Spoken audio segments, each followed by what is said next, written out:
sua Bíblia, dois textos especiais da Bíblia, carta que Paulo escreve aos Gálatas, no capítulo 5, versículo de número 25. Depois também um texto muito conhecido na Bíblia, aleluia, livro do profeta Daniel, capítulo 1, e o versículo de número 8. O primeiro texto é Gálatas, capítulo 5, e o versículo de número 25. Segundo texto, livro do profeta Daniel, capítulo 1, e o versículo 8. Vou me esforçar para ministrar palavras sem pregar, que é me ensinar nesta noite. Não obstante ser uma palavra que só de lê-la o nosso coração já fica saltitando, já dá vontade de dar glória a Deus. Quem é batizado dá vontade de receber de novo, quem não é batizado dá vontade de ser batizado, porque esta palavra ela é como fogo, como um martelo que esmiuça a pedra. Quem encontrou, diga amém. Amém. Diz assim, carta que Paulo escreve aos Gálatas, capítulo 5, versículo de número 25. Se vivemos no Espírito, andemos também no Espírito. Vamos repetir em voz de coro. Se vivemos no Espírito, andemos também no Espírito. Livro do profeta Daniel, capítulo 1, e o versículo 8. Livro do profeta Daniel. O nome Daniel significa Deus é o meu juiz. Esse profeta, um dos mais conhecidos da Bíblia, não era porque ele era o presidente das províncias da Babilônia, não. Ele é muito conhecido na Bíblia, é porque ele era um homem de oração. Deus reconhecia Daniel como ícone de oração.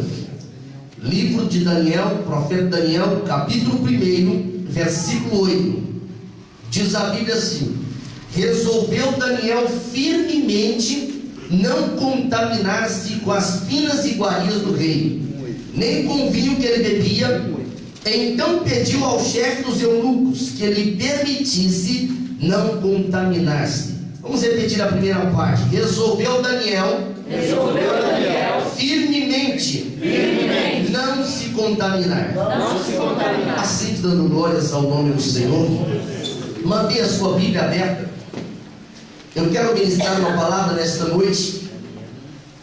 O Senhor estava, durante o dia de hoje, quando nós degustávamos na palavra, eu saí ali à porta da igreja pensando: quantas pessoas devem estar comprando por 50% de desconto? Quantas pessoas devem estar passeando? Quantas pessoas devem estar desfrutando deste momento com a família? Eu estava glorificando a Deus aqui, e para minha alegria, logo pela manhã começaram a chegar os irmãos, chegavam e dobravam o joelho, e eu senti confortado de ver vários irmãos aqui pela manhã dobrando o joelho na presença do Senhor. Oraram, tiraram o período de oração, foram embora para suas casas, e eu permaneci aqui na presença do Senhor, porque eu precisava de algo para compartilhar com os irmãos nesta noite. E o Senhor me deu uma palavra que eu quero compartilhar nesta noite. Diga comigo: os desafios para quem anda no Espírito. Para ficar gravado o tema: os desafios para quem anda no Espírito. Existe uma diferença muito grande entre andar no Espírito e saber só como é o Espírito. Existe uma diferença muito grande entre conhecer histórias sobre o Espírito e manter uma comunhão íntima com o Espírito Santo de Deus. Quando eu me debruçava nesta palavra, esse texto de Daniel, o livro de Daniel, considerado como o Apocalipse do Velho Testamento, é um livro que, não obstante ele contar de forma histórica a história de jovens da tribo de Judá, jovens príncipes da tribo de Judá, que foram levados cativos para a Babilônia, cujo único crime que eles tinham era de servir a Deus. E lá na Babilônia, 1000 e tal quilômetros distante da sua pátria, o Senhor começou a usar esses jovens de forma grande, porque esses jovens tinham um diferencial que nenhuma pessoa natural, por certo, conseguiria compreender. É que na vida de Daniel, de Misael, de Ananias e Azarias, havia um espírito que o próprio texto chama de espírito excelente. É porque esse espírito que permeava, inundava, fazia o profeta Daniel viver uma vida de plenitude. Era um espírito que o Senhor disse que iria mas enviaria o Consolador para que estivesse conosco todos os dias até a consumação do século. Esse Espírito que Davi um dia temeu de ficar sem a presença, sem a manifestação dele, é um Espírito que no tempo de hoje, nos dias de hoje, ele é derramado de uma maneira substancial, abundante, continuada, porque a própria palavra diz que a promessa é para nós, é para nossos filhos e para todos quantos o Senhor chamar. E eu começava a meditar esta palavra e perguntando ao Senhor qual é ou quais são os desafios para alguém andar no Espírito. E quando eu atentava para o texto sagrado, debruçando aqui nas Sagradas Escrituras, o Senhor ministrou ao meu coração o primeiro, talvez o maior, de todos os desafios de um homem e de uma mulher que quer andar no Espírito, é manter a identidade.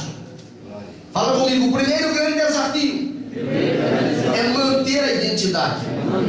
Quando o Senhor estava falando com os discípulos, no capítulo 17 do Evangelho de João, ele usa a expressão: eu lhes tenho transmitido a glória que me tens dado. A expressão glória, no texto de João, capítulo 17, versículo 22, essa expressão glória não é Shekinah, essa expressão glória não é cabode, essa expressão glória não é nenhuma manifestação visível. A expressão glória, no Evangelho de João, no capítulo 17, versículo 22, é doxa. A palavra doxa, sempre que o Senhor está falando de doxa para alguém, sempre que o Senhor está ministrando glória para alguém, Ele está falando de algo positivo. O Senhor diz: Pai, eu tenho dado a eles a glória, tenho lhe transmitido a glória com uma finalidade, para que eles sejam um como nós somos um. Porque quando nós andamos e vivemos no Espírito, caminhando no Espírito, a nossa grande e única preocupação é entrarmos na unidade de sermos corpo de Cristo aqui na terra. Quando eu atentava para esta palavra, e eu começava a contextualizar com a história inicial do capítulo 1 do livro do profeta Daniel, a expressão sagrada revela que o rei dá uma determinação. O rei da Babilônia, ele dá um decreto de que aqueles jovens, eles deveriam participar, eles deveriam comer da mesa que o rei havia determinado. Esta atitude do rei era para que aqueles jovens fossem expurgados de todo e qualquer sentimento do espírito. Esse convite, essa proposta indecente que é colocada diante desses jovens príncipes, era para que na vida deles não tivesse o menor sinal da presença e da manifestação do Espírito Santo de Deus.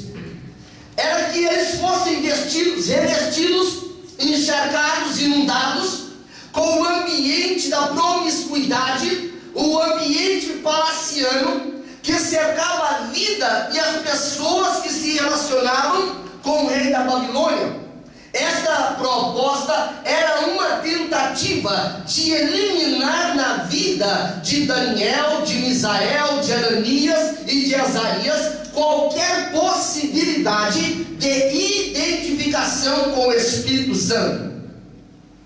Existem coisas na vida da gente, e em especial na vida profissional, que aparece como uma grande chance da nossa vida, que aparece como uma grande oportunidade da nossa vida. Eu me lembro quando eu tinha por volta dos 19 anos de idade, 20 anos de idade, uma pessoa muito próxima, muito amável, me apresentou uma proposta, e esta proposta parecia a proposta dos sonhos. Em uma empresa que trabalha com redes, marketing de rede, networking, existe um monte de terminologias utilizadas para poder cercear a nossa liberdade do Espírito Santo. E aquela proposta é que eu mostrava planos, e esses planos eram planos administrativos, eram planos de remuneração, e eu entrei naquele negócio pensando: Deus, é tudo que eu precisava para poder fazer a obra missionária. Porque depois que eu chegar a nível de esmeralda, diamante, um monte de níveis que existe, Eu não preciso trabalhar fisicamente para ninguém, porque a própria administração desta rede de consumidores, de demonstradores de plano de consumo e de marketing seria suficiente para manter grandes investimentos missionários. E eu mostrava 10 planos por dia, e no primeiro mês que teve eu já fui a 6% naqueles índices de níveis que eles tinham, e as pessoas que estavam acima de mim, parece que era upline, estavam acima de mim, aquelas pessoas aplaudiam, mandavam mensagens incentivadoras. Eu fui nos seminários, eu fui nos congressos daquela grande organização, e um dia eu estava no Pacaembu, 75 mil pessoas lotaram o Pacaembu, não sei qual a capacidade tem mais, sei que estava lotado. E naquele momento o Espírito do Senhor ministrou ao meu coração: aqui não é o seu lugar. E eu vinha para a casa do Senhor, e eu não conseguia pensar no sacrifício vicário de Cristo, eu não conseguia pensar mais na santificação, eu não conseguia pensar mais na família como um projeto de Deus, porque eu estava muito arrefecido, ou melhor, eu estava muito aguerrido naquele investimento. E as pessoas começaram a acreditar em mim, começaram a me aplaudir, começaram a ovacionar, e o Espírito do Senhor disse para mim: esse é um laço terrível. E eu comecei a perceber que eu já não tinha mais amor à família, eu já não tinha mais prazer de estar na casa do Senhor. O corpo estava presente, mas o Espírito já não testificava mais com o meu espírito que eu estava sendo salvo. E até que eu cheguei a um momento que eu estava numa cidade por nome de Nova Ponte, e lá o Senhor disse para mim a palavra final: acho que terminou essa história, porque eu vou resgatar a tua vida. Era uma proposta muito gloriosa, era uma proposta que eu começava já a receber os cheques das remunerações, mas o Senhor disse para mim: isso é um laço terrível, porque esse tipo de trabalho leva a pessoa a acreditar em algo que ele não é. E ele disse para mim: você tem que se posicionar como se já fosse.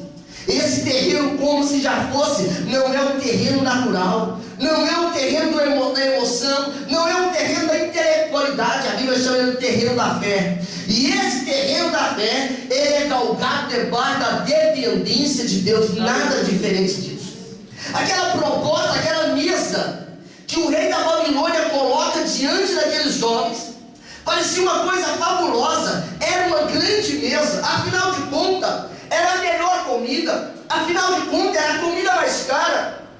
Mas o apóstolo Paulo, quando ele fala na carta aos Gálatas, no capítulo 5, o versículo 19 ao versículo de número 21, ele mostra quais eram os quitutes, qual era o cardápio daquela mesa. E ele fala: na mesa da carne, na mesa da Babilônia, há prostituição, há impureza, há lascívia, há idolatria, há feitiçaria, há inimizade, há porfias, há ciúmes, há iras, há discórdias, há dissensões, há facções, há invejas, há bebedice, há glutonarias e coisas semelhantes a esta. O apóstolo Paulo, quando ele está verbalizando aos Gálatas, ele podia muito bem fazer uma ponte doutrinária com aquilo que ele escreve na carta aos Romanos, no capítulo 8 e o versículo 5, ele fala assim: a inclinação da carne é para morte, mas a inclinação do Espírito é para vida. Por que disso? É porque Paulo ensinava que quando eu me submeto a andar debaixo da direção do Espírito, eu só penso em vida. Quando eu falo vida, eu não me refiro à ordem cronológica, eu não me refiro às estações do tempo, eu me refiro à eternidade, porque é lá que nós vamos chegar. Esses jovens rejeitaram todas essas mesas, todos esses quitutes, e diga de passagem, como diz o pastor Zé, usa essa frase, né? Diga de passagem, como disse a Escritura, isso tudo é muito prazeroso, mas o final disso é a condenação eterna.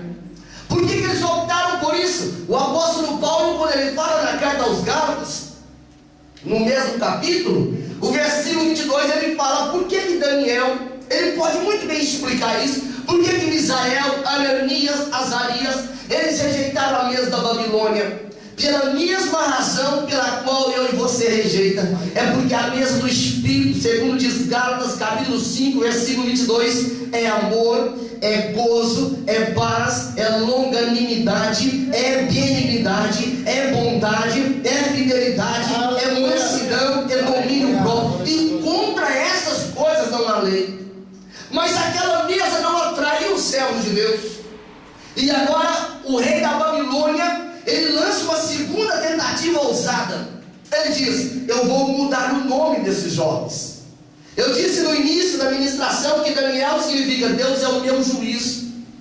Quando o rei da Babilônia pergunta, estou parafraseando, criando aqui a situação, criando o cenário para você compreender. Pergunta: qual é o teu nome? Ele diz: o meu nome é que Deus é o meu juiz. Aleluia. O rei da Babilônia fala: a partir de hoje, Deus não vai ser mais o seu juiz. Quem vai te proteger é Bel, Deus da Babilônia, protegido de Bel. Mas para Daniel, se ele diz que Deus era o juiz dele, eu posso atentar que ele pensava no Salmo 46: Deus é o meu refúgio, Deus é a minha fortaleza, Deus é o meu socorro bem presente na hora da adversidade. Não é Babilônia que vai poder me impedir de andar segundo o Espírito de Deus. Não é Babilônia que vai me impedir de movimentar na ação do Espírito Santo de Deus. Já estou pregando, meu Deus do céu. Chama o segundo príncipe, um príncipe chamado Ananias. Quem é você? Eu sou Jeová, é amor. Ananias significa Jeová é amor. Pois a partir de hoje você não será chamado mais de Ananias, o seu nome será Sadraque, servo do Deus sim, que só dizia não. Servo do Deus sim, não para a vida eterna, não para a glória eterna, não para a esperança eterna, não para a vida eterna, tudo era não.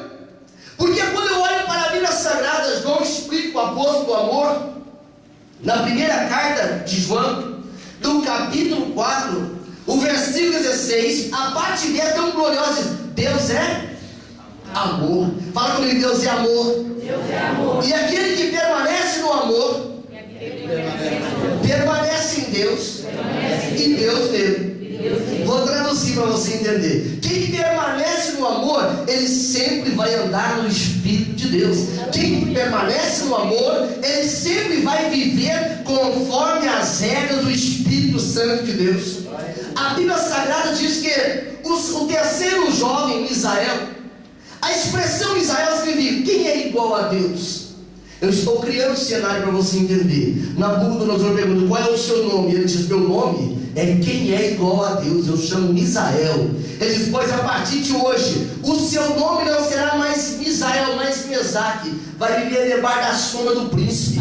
Para quem vive o Salmo 91, versículo 1 e versículo 2, ele não precisa da sombra de príncipe, ele não precisa de agentes, ele não precisa de alguém que compre o documento para ele. Ele precisa estar debaixo da sombra do Altíssimo. Debaixo da sombra do Onipotente, o Altíssimo estará nos protegendo. Direi do Senhor: ele é o meu Deus. Aleluia. O Deus que você serve é maior do que a proteção que um príncipe pode oferecer. O Deus que eu sirvo, ele é maior do que aquilo que alguém diz: se você não fizer ainda segundo a minha cartilha, você vai ser um derrotado. Eu serei um derrotado, você será um derrotado se nós confiarmos no socorro humano. Quando eu olho para o quarto jovem, Azarias é o nome do cidadão. E na Nabucodonosor pergunta: qual é o seu nome? Ele diz: meu nome é Jeová ajuda. Azarias significa Jeová ajuda. Ele diz: pois a partir de hoje você vai ser servo do Deus Nabu da Babilônia. Por que essa expressão? É porque naquele momento o que Nabucodonosor queria extrair daquele jovem era qualquer sinal de identidade com o amor de Deus, com a justiça de Deus, com a semelhança de Deus, com a dependência de Deus. Nabucodonosor, nos últimos dias, ele tem criado um exército, e ele faz desse exército em muitos lugares aqui na terra, não é só no mundo, para que pessoas comecem a confiar naquilo que o braço pode comprar, naquilo que o trabalho secular pode adquirir. Mas o Senhor, nesta última hora da igreja, ele está procurando pessoas que podem andar diante dele, movido, ajudado, considerado pelo Espírito Santo. E por essa razão Isaías ele explica no capítulo 50, e o versículo 7, fala comigo: porque o Senhor Deus me ajuda, pelo que não me senti envergonhado, por isso visto o meu rosto, a minha cara, como cara de pedra. Não é cara de pau, é cara de pedra, aleluia. Porque a pedra é muito mais resistente. O crente anda pelo Espírito, levando desaforo para casa. Não preocupa com isso, sabe por quê? É porque toda afronta que vem contra a vida dele, ele anda no Espírito. Quem administra é o Espírito, quem conduz é o Espírito, quem guerreia é o Espírito. Ele não precisa ficar botando para provar em tudo qualquer lugar, porque quem conhece o coração dele é o Espírito. E ele traz uma frase profunda no final do capítulo 50, versículo 7. Eu sei, fala comigo, eu sei. Diga isso para quem quiser ouvir: eu sei que eu não serei envergonhado. Porque quem anda no Espírito vive também pelo Espírito. E quem vive pelo Espírito, as circunstâncias não são justificativas. Fala comigo: quem vive pelo Espírito, as circunstâncias não são justificativas para ele vender a identidade. Como que a pessoa te vê no trabalho? Como que a pessoa te vê na fila do banco, nas finanças, no comboio, viajando, andando por aí? Tem identidade na tua vida? Tem identidade na minha vida? Como que as pessoas me avaliam? Os desafios de andar pelo Espírito não são pequenos. Os desafios de andar pelo Espírito não são desafios fáceis de vencer, mas são gloriosos. Sabe por quê? Porque um dia Nabucodonosor vai sonhar. Um dia o mundo precisará da palavra que sai da sua boca. Um dia o seu patrão vai chegar lá e pensando: a minha vida não tem mais sentido. Aí você vai falar assim: é porque você nunca andou pelo Espírito. É aquele patrão que fica demorou naquela camada da solução. Pois aquele que é vencido fica escravo daquele que é vencedor. Sabe por quê? Os sábios da Babilônia eram produtos manufaturados da mesa da Babilônia, da mesa de Nabucodonosor. O que é produto manufaturado? É feito à mão. Eles aprenderam a enganar, eles aprenderam a perjurar, eles aprenderam a porfiar. E agora Nabucodonosor via a espada no seu próprio peito. E eles têm que confessar: olha, rei, no capítulo 2 do livro de Daniel, o versículo 11, ele diz: a coisa que o rei exige é difícil demais. Não existe ninguém que possa revelar diante do rei, senão os deuses, e estes não moram com os homens. Sabe por quê? É porque quem alimenta a mesa da Babilônia, o Espírito do Senhor não mora nele. Ele pode saber a Bíblia de Gênesis ao Apocalipse, um monte de texto de memória, mas se ele não anda com o Espírito Santo de Deus, ele não sabe a real interpretação do texto bíblico. A coisa mais triste que eu ouço na boca de um crente, quando ele está falando de uma pessoa desviada, ele diz: ele sabe a Bíblia de cor e salteado, sabe muito mais do que muitos crentes. A Bíblia não é apenas um livro de história, a Bíblia não é apenas um livro de teoria, mas a Bíblia é a revelação expressa da palavra de Deus. É por isso que nesta noite você já deve ter trazido a memória, já deve ter vindo à sua memória quantas mensagens já ouvimos em Daniel capítulo 1, versículo 8. Mas o Senhor mandou trazer o teu coração, o meu coração nesta noite. A nossa identidade não está à venda. Os magos da Babilônia, eles não sabiam onde moravam os deuses, mas o apóstolo Paulo explica na primeira carta aos Coríntios, no capítulo 6 e versículo de número 17. Ele diz assim: fala comigo: mas aquele que se une ao Senhor é um espírito com ele. Pergunta para a pessoa: você tem identidade espiritual? Paulo explica para os sábios da Babilônia onde é que Deus habita. No capítulo 3 da primeira carta de Coríntios, o versículo 16. Às vezes você não gosta do seu corpo, acha que deveria ser como não sei o que lá. Não vou falar o nome da artista, né, para não comprometer. Você diz: eu queria ser como? Nós precisamos ser cheios da manifestação do Espírito Santo de Deus. Sabe por quê? Porque em 1 Coríntios, no capítulo 3, versículo 16, a Bíblia diz que vós sois santuário do Espírito de Deus que habita em vós. Não sabeis que sois santuário? É uma interrogação.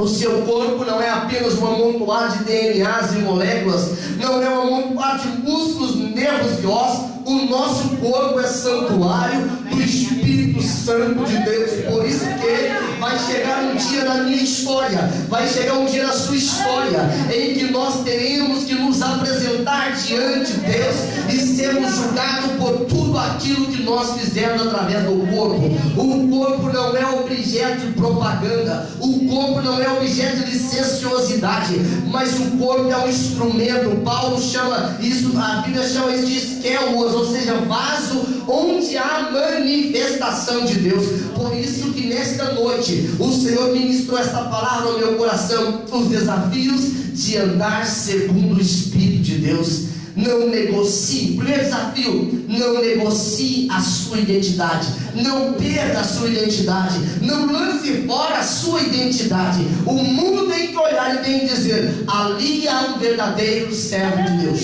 Paulo explica na primeira carta aos Coríntios, no capítulo 11, e o versículo 1: sede os meus imitadores, como eu sou de Cristo. O referencial seguro é Cristo. Por isso que o primeiro grande desafio é não perda a identidade. Amém. Davi era rei, Saul era rei de Israel, o primeiro rei.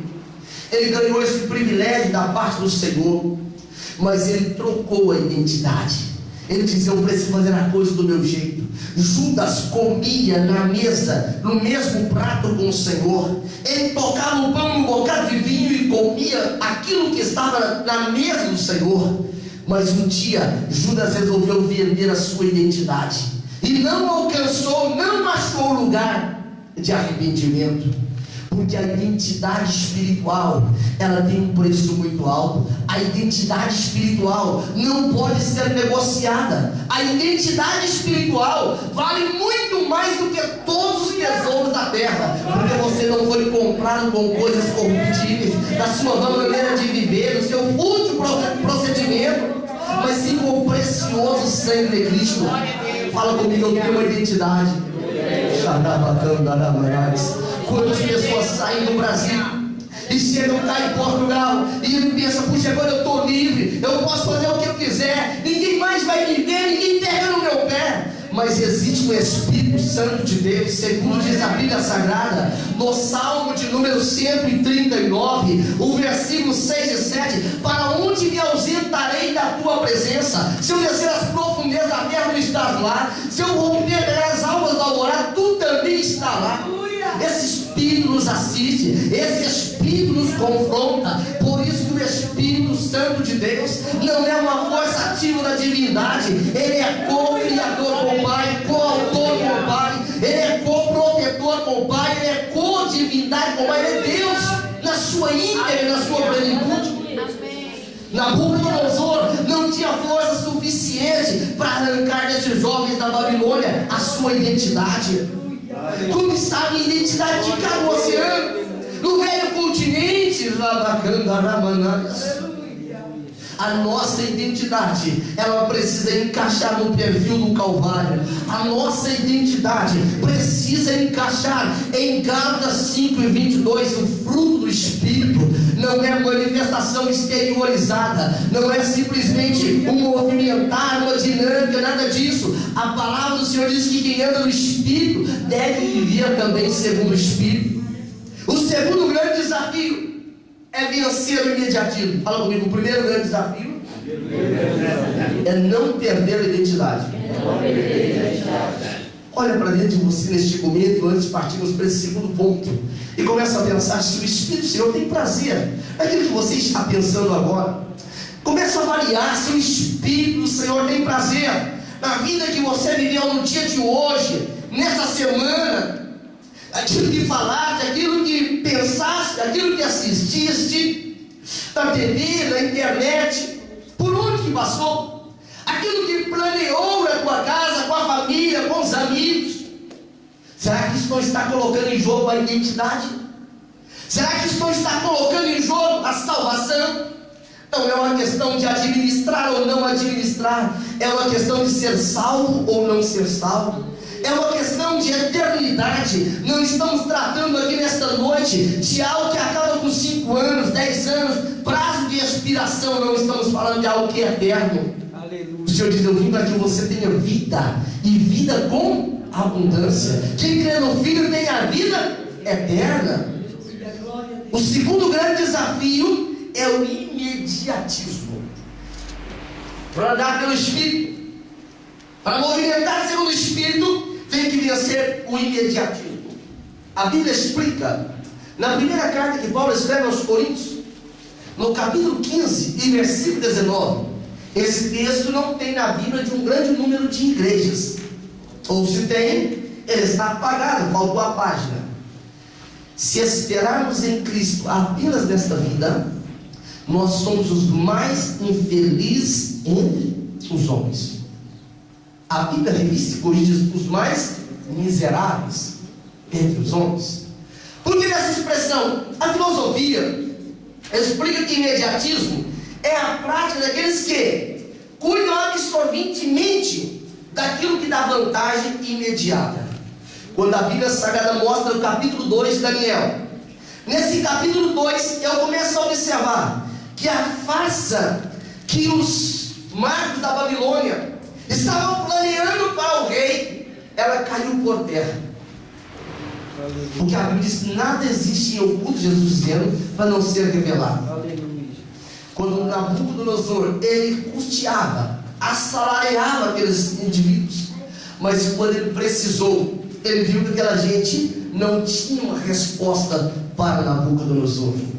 Existem pessoas perambulando de uma igreja em outra, buscando a igreja perfeita aqui na terra, buscando alguém que massageie os seus ouvidos com palavras adocicadas, com palavras que ele fica empolgado, como se ouvisse a melhor de todas as palestras motivacionais. E diz: eu gostaria de sair daqui como um super-homem, uma super-mulher. Mas o Senhor quer te fazer e quer me fazer sair daqui desta noite com uma identidade segura de servo, e dizer: o Deus dos céus, que reina de uma eternidade a outra, tem todo o poder do universo, Ele me sustenta para estar de pé até o dia final. O crente que tem uma identidade com o Senhor, uma identidade de andar com o Espírito, ele vence o imediatismo. Quando o rei mandou matar todos os sábios da Babilônia, ninguém chamou Daniel para revelar, chamou para ser morto. Quando o crente não compreende isso, o crente sofre muito, porque ele quer que alguém aplauda tudo que ele faz, ele quer que alguém reconheça e fale assim: puxa, mas você é fabuloso, você é tão fantástico, você é tão capacitado, as suas palavras são tão profundas. Se ficar esperando isso nessa vida, vai ser infeliz. 1 Coríntios 15, 19, volto a citar. Vai ser pessoa que não tem um prazer de viver a vida cristã. Mas quando sai a ordem alcançava Daniel. E ele perguntou: por que a ordem do rei é tão acelerada? É tão urgente? E o capitão da guarda falou: sabe por que, Daniel? É porque o rei sonhou, e ninguém consegue saber o sonho, ninguém consegue interpretar. E Daniel então fala assim: olha para o rei, me introduza na presença do rei. Arioque, ele encheu o peito, ele sabia que Daniel não comia da mesa da Babilônia, ele sabia que Daniel tinha um espírito excelente. E ele fala para o rei, porque ele queria manter a pose, ele queria fazer: foi eu quem fiz, foi eu que encontrei. A expressão bíblica fala assim: achei um entre os cativos. Ele vai dar a interpretação para o rei. Só que Daniel fala: rei, que é difícil demais, ninguém consegue saber, mas há um Deus do céu. E sabe o que fez? Ele chama: vem cá, Misael, vem cá, Ananias, vem cá, Azarias. A única coisa de graça que existe na vida é a salvação, porque Jesus já pagou o preço. Amém. Tudo que você quiser conquistar no mundo espiritual, tudo que eu quiser conquistar no mundo espiritual e até no mundo físico, tem que correr atrás, tem que batalhar, tem que suar a camisa, tem que perseguir a bênção. Sabe o que aconteceu? Quando eles ouviram o edito, quando eles leram o edito, eles entraram para a campanha de oração. A Bíblia diz no livro de Daniel, no capítulo 2, versículo 19, eles foram para a oração. A palavra do rei não era a última sentença, a palavra do rei não era o último decreto. O rei queria algo de imediato, e Daniel tinha uma resposta daquilo que era eterno. A Bíblia Sagrada diz que Daniel, quando ele estava na oração, o Senhor visitou Daniel. Daniel, capítulo 2, versículo 19 e 20, Daniel. Naquela noite, o Senhor aparece para Daniel, e o texto sagrado revela uma expressão gloriosa. Deus revelou o mistério para Daniel. Sabe o que Deus tinha revelado? É que Nabucodonosor estava preocupado. O que vai acontecer no futuro? O que vai acontecer depois de tudo isso que eu já fiz? Depois dessas conquistas, dessas terras, o que vai acontecer? E quando ele se preocupava com isso, Deus revela para ele um sonho, uma estátua, cabeça de ouro, os peitos de bronze, de prata, os quadris de prata, pernas de ferro, cobre, as pernas, os pés, ferro e barro, mostrando os 4 impérios mundiais. E sabe o que Daniel fez quando ele viu essa revelação? Ele não diz: eu quero receber pela revelação. A Bíblia diz que ele louvou o Deus do céu. Mas isso era pequeno demais. Isso era pequeno demais. A Bíblia diz que agora ele não estava contente, ele andava pelo Espírito. Sabe o que ele faz? Ele se rende, ele se prostra. Quantas vezes Deus nos dá uma palavra de conselho e nós já gritamos no peito: essa pessoa ganhou vitória por causa do meu conselho, por causa da minha oração, por causa da minha influência, por causa da minha ajuda. Quando Daniel ouviu a revelação, viu a revelação, ele falou: isso é coisa de Deus, isso é coisa do Eterno. E ele se prostra. Versículo 23 do capítulo 2 de Daniel diz que ele se prostra, ele se rende e ele começa a louvar o nome do Senhor. O mundo até pode, fala comigo, o mundo até pode imitar o que é eterno, mas a eternidade coloca em prova. Fala assim: coloca em prova todo esforço humano desprovido de andar pelo Espírito. Aleluia. O médico, ele se jacta muitas vezes da sua posição, mas quando ele chega na hora da morte, ele fala: alguém me ajude. Quando o filho dele chega na hora da morte, ele diz: alguém me socorre. Sabe por quê? É porque a eternidade fala mais alto do que a temporalidade. A eternidade onde você vai. João capítulo 14, Jesus fala: não fica preocupado não, não se turbe o vosso coração, crede em Deus, crede também. Lá na casa do meu Pai há muitas moradas. Se não fosse assim, eu não teria dito. Ele não diz: olha, o céu já acontece agora. Ele diz: não, e eu vou preparar-vos morada. Mas tem uma coisa: quando eu for e preparar morada, eu voltarei, para que onde eu estiver, estejai vós também. O projeto de Deus para a sua vida, para a minha vida, não é um projeto imediatista. Sabe por que eu louvo a Deus? É porque quando o crente anda pelo Espírito, até os seus inimigos perdem o senso da racionalidade. Nabucodonosor era o imperador, era o monarca mais poderoso daquela história, daquela época. Ele era o mais poderoso. As nações se ajoelhavam diante dos seus pés. Ele não viu a hora que ele se ajoelhou nos pés de Daniel. O texto de Daniel capítulo 2, o versículo 46, diz a Bíblia que Nabucodonosor se ajoelha. Quem era Daniel? Daniel para Nabucodonosor era um escravo, mas para Deus era alguém que andava noutra dimensão. Por isso que quando você aceita Jesus como Salvador, por isso quando eu aceito Jesus como Salvador, Deus fala assim: vou mudar seu posicionamento geográfico. Portugal não estou falando de geografia humana. Ele diz: Ele nos fez assentar nas regiões celestiais com Cristo. Sabe por quê? Porque agora nós temos uma identidade nova. Agora nós temos uma identidade nova. Agora temos uma expectativa gloriosa. Agora nós estamos investindo naquilo que não é temporal, aquilo que é eterno. O crente que anda pelo Espírito, ele vence o imediatismo. Fala comigo, o segundo desafio para quem anda pelo Espírito é vencer o imediatismo. Eu sei que só aconteceu comigo, mas vou usar como exemplo. Se eu não preciso, tem que ser agora. Se eu não preciso, tem que ser esse mês. Se eu dou o prazo até segunda-feira, porque senão o Senhor não vai dar mais. Eu sei que isso não aconteceu comigo, mas vai usando como exemplo aí. Imediatismo. O Senhor sabe que eu sou dizimista, hein? O Senhor sabe que eu tenho feito a obra com muito amor, com muita eficácia. Eu estou potencializando, né? Porque a Bíblia fala assim: se eu fizer tudo que Ele mandar, é para mim pegar um diploma e dizer servo negligente, só fez o que mandou, aleluia.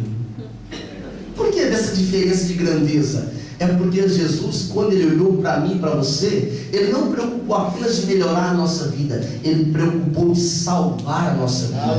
Ele não preocupou de nos deixar sentir como é o amor, Ele nos deixou mergulhar no seu amor. Ele deu uma prova inefável, uma prova eterna deste amor imensurável. Por isso que o primeiro desafio de quem anda no Espírito é não perder a identidade. O segundo é vencer o imediatismo. E o terceiro, essa palavra é tão dolorida no nosso coração, é vencer o relativismo. O que o relativismo prega? É uma doutrina filosófica que afirma que a relatividade de todo conhecimento e nega a existência de verdades absolutas. Traduzindo, o relativismo prega que eu tenho que ser honesto quando as pessoas são honestas comigo. O relativismo prega que eu tenho que ser trabalhador se alguém estiver trabalhando comigo. O relativismo, ele prega que eu tenho que ser crente se o meu pastor for crente. Se ele der mau testemunho, eu também tenho que dar mau testemunho. Esse é o relativismo. Eu sei que isso não acontece em lugar nenhum que os irmãos conhecem. Aí o crente vai se afastando da cruz, porque ele começa a olhar para o relativismo. Mas Jesus, ele mandou João, escreve aí, ó. Capítulo 14, todo mundo sabe de cor, quem frequenta a escola dominical. Versículo 6. Eu sou o caminho, eu sou a verdade, eu sou a vida. A Bíblia Sagrada diz que, no Evangelho de João, no capítulo 3 e o versículo 21, quem é da verdade, quem pratica a verdade, ele aproxima-se da luz. Quando vê o crente distanciando, quando vê o crente se afastando, é porque ele está vivendo o relativismo. Ele está afastando para um relativismo. O crente que caminha pelo Espírito, ele aproxima das obras da luz, porque ele quer que a sua obra apareça. Não é uma questão de jactar, de glória efêmera, não. É porque ele não teme falar das suas fraquezas. Sabe por que a Bíblia é um livro imparcial? É porque a Bíblia relata mentira sem mentir. A Bíblia, ela relata a fraqueza dos homens, e até Deus falava, esse é segundo o meu coração. No dia que ele errou, a Bíblia estava mostrando lá, Davi errou, Davi pecou. E o que é tremendo é que o relativismo, ele quer levar o crente a viver uma vida como se a perfeição absoluta fosse natural de todos os homens. Quando o homem pecou, nós vamos crescendo, quando reconhecemos quando somos perdoados, vamos crescendo até um nível de estatura completa, varão perfeito, a estatura de Cristo. O que nós não podemos fazer é que o dia de ontem seja mais importante, mais glorioso, mais santo do que o de hoje. Nós temos que crescer rumo aos céus, rumo ao crescimento espiritual. E quando eu olho sobre a verdade, o próprio Pilatos, no capítulo 18 de João, e o versículo número 38, ele pergunta assim: o que é a verdade? Existem pessoas caminhando diuturnamente buscando a verdade, mas não se interessam pela verdade. Buscando a verdade é uma coisa, interessar pela verdade é outra muito diferente. Por que eu afirmo isso? É porque ele pergunta: quem vocês querem que solte? Barrabás? Pilatos sabia tudo de Barrabás. Ele era um amotinador, ele havia cometido um homicídio, e ele coloca na mesma balança ou Cristo Salvador, o Mestre, o Todo-Poderoso. Quantas vezes Satanás coloca diante dos crentes, diante de nós, essas duas opções? A verdade não é tão absoluta assim. A verdade depende da circunstância. A verdade depende da forma que você crê. eu crer de forma certa ou errada não altera uma verdade. Eu mudar de país não altera uma verdade. Se eu duvidar da verdade, eu não altero a verdade, porque a verdade é absoluta, senão não é verdade. Não existe meia verdade é uma mentira por completo. Então, o terceiro desafio é vencer o relativismo. Quando eu olho para a Bíblia Sagrada, Jesus disse uma expressão tão extraordinária em Mateus 6:24, diz: ninguém pode servir a dois senhores. Ou há de amar um e odiar o outro, ou vice-versa. Por que essa expressão? João explica. 1 João, no capítulo 2, versículo 15, a parte dele fala: quem ama o mundo, fala comigo, quem ama o mundo? O amor de Deus, o amor do Pai, não está nele. Amar o mundo não é uma opção, não é um algo que eu tenho, é o meu jeito, não. Amar o mundo significa virar as costas por completo para Deus. O relativismo prega: vale a pena envolver com as coisas do mundo. Tem umas coisas que são até boas, tem umas coisas que depois dá para mudar, depois dá para alterar. Eu estava lendo uma curiosidade essa semana, não sei nem onde que eu li isso. Diz que uma gota de óleo, ela estraga mais de 20 mil litros de água, torna impróprio para o consumo. Uma gota de óleo, um pouco de fermento, leveda a massa inteira. Uma pequena mosca no unguento do perfumista estraga o unguento por completo. É por essa razão que Jesus disse, palavras de João: quem ama o mundo, o amor do Pai não está nele. Essa expressão que Salomão usa no primeiro livro dos Reis, no capítulo 8, versículo 46, essa expressão está entre parênteses, tanto quanto em Crônicas. Não há homem que não pegue. Diga comigo: não há homem que não pegue. Aí o crente desespera? Não. Aí o crente anda no Espírito. Por quê? Porque a 1 João, no capítulo 3, no versículo 9, quem é nascido de Deus, fala comigo, quem é nascido de Deus, não vive na prática do pecado. Por que ele não vive? Porque o que permanece nele, ele anda com o Espírito. O que permanece nele é a divina semente. Ora, quem pode viver pecando, quem vive pecando, não nasceu de Deus ainda. Quem come da mesa da Babilônia, inveja, porfia, prostituição, adultério, inimizades, contendas, dissensões, facções, quem se alimenta dessa mesa da Babilônia, ele nunca nasceu de Deus. Porque para nascer de Deus, tem que eliminar as obras da carne, tem que expurgar as obras da carne. Não dá para servir a carne e servir o Senhor. Lembra que eu citei Romanos 8:5? A inclinação da carne é para morte. São opostos, são dois polos opostos. E a inclinação do Espírito é vida. Quando Misael, Ananias, Azarias, eles foram confrontados pelo rei da Babilônia, porque não se prostraram diante de uma estátua de 27 metros de altura por 2,70 de largura, de ouro. Aquilo era uma escultura gloriosa, linda, mas era morta. E agora alguém diz: rei, tem um problema para solucionar. Existem aí uns jovens, eles eram príncipes, eles eram do palácio, e eles não se prostraram diante da estátua. O rei disse: eu não acredito, manda chamar. E pergunta, usando o nome que ele havia colocado: Sadraque, Mesaque e Abednego, é de propósito que vocês não querem se render diante da minha estátua? Não está honrando este momento glorioso? Estou parafraseando agora. E ele diz: olha, rei, nós servimos um Deus, por isso não podemos nos ajoelhar a ele. Eles vão mandar tocar, vou te dar a oportunidade, vou mandar tocar de novo a orquestra, e quando tocar vocês vão prostrar, porque se não prostrar, quem é o Deus que vai livrar vocês da minha mão?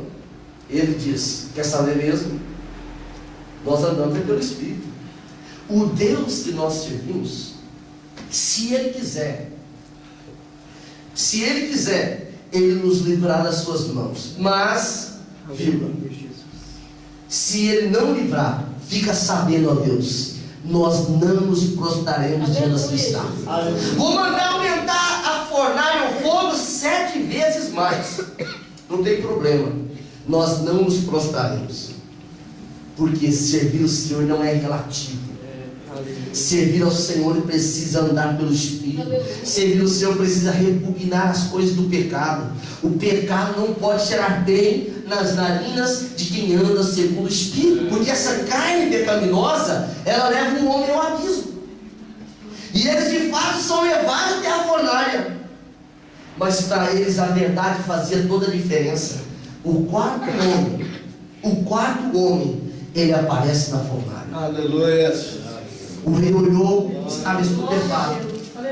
Ele pergunta: não foram 3 que nós lançamos? Não obstante ter morrido um punhado que foram lançar? Foram 3, mas eu vejo 4. Até Nabucodonosor ele estava vendo na fornalha. Ele estava vivendo aquilo que os magos não conseguiram ver. Sabe por quê? É porque eram jovens, eram príncipes, eram homens que andavam segundo o Espírito. Você pode não ter os olhos espirituais abertos quando anda pelo comboio, pela ansiedade, pelo trabalho, mas há anjos com espada desembanhada ao teu redor te protegendo, o marido não tem te tocar. Você sacode por ele e fala assim: mas eu sou esperto, dou sorte. Não é que dá sorte ou é esperto, é porque andar com o Espírito é andar em segurança. Andar com o Espírito é andar vitorioso. Andar com o Espírito é andar de cabeça erguida, porque sabe que o seu Redentor vive e por mim. O primeiro desafio é andar pelo Espírito, é não perder a identidade. Segundo, vencer o imediatismo. Ao terceiro, vencer o relativismo. E essa parte agora só acontece comigo, mas vou pregar assim mesmo. É vencer o ativismo.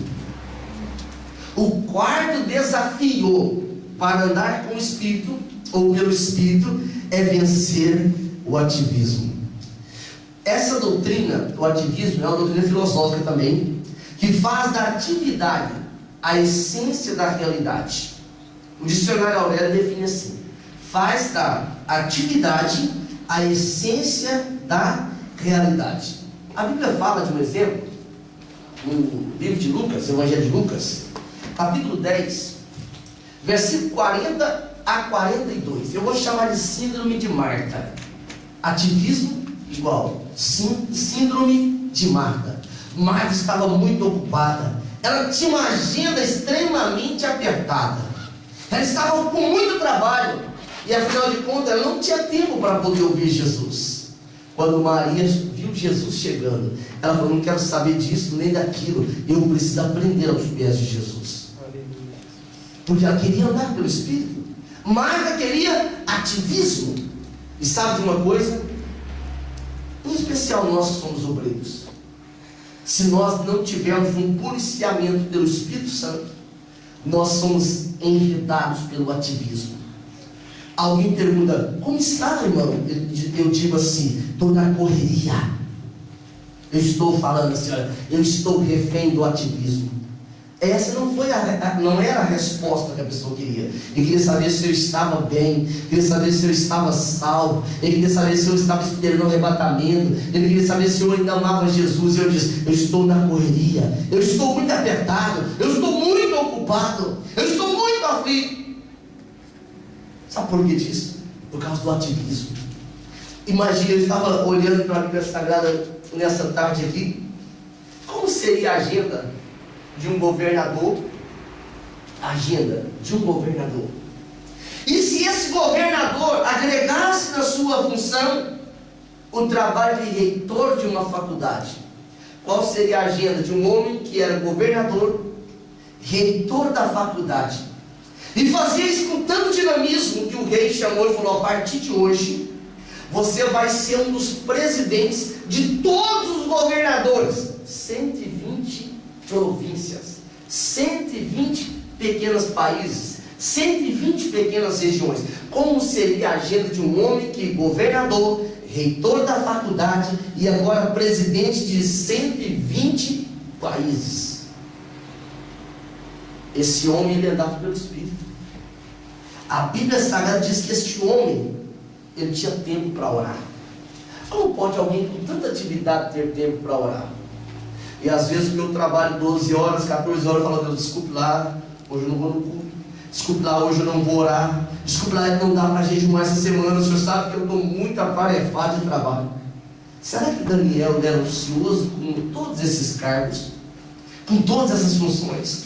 Mas diz a Bíblia que nenhum compromisso era mais importante do que 3 vezes por dia ele ajoelhava e dizia assim: Senhor, eu oro, Senhor, aquilo que o Senhor prometeu na palavra. Eu oro pelo cumprimento da esperança. Ele não abria as janelas para o lado de Meca, não. Ele abria para o lado de Jerusalém. Porque se ele abrisse para o lado de Meca, se ele abrisse para o lado da Babilônia, se ele abrisse para o outro lado, sabe o que ele ia ver? Ele ia ver muita tarefa para ele fazer. Mas ele diz: agora é o meu tempo com Deus. Agora é a minha intimidade com Deus.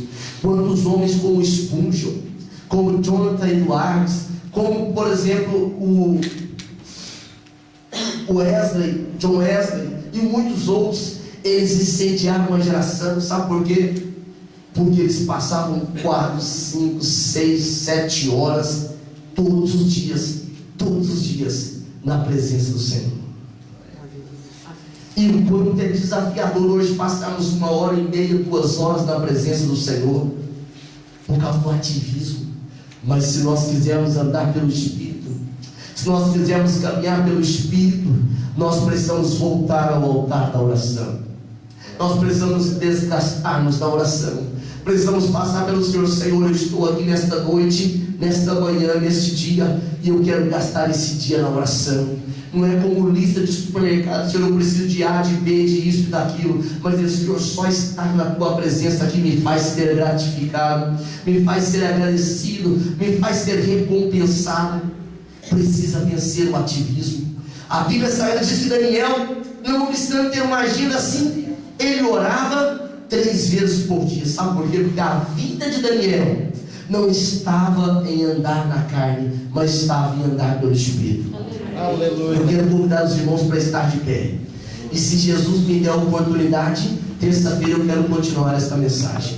Vamos memorizar aqui aquilo que falamos dessa noite. O primeiro desafio de andar pelo Espírito é não perder a identidade. Fala assim: o segundo desafio é vencer o imediatismo. Terceiro desafio: vencer o relativismo. O quarto, talvez mais difícil. Diga: o quarto e talvez mais difícil é vencer o ativismo. Eu tenho tempo para arrumar documento, eu tenho tempo para viajar, e muitas vezes não tenho tempo para orar. É verdade.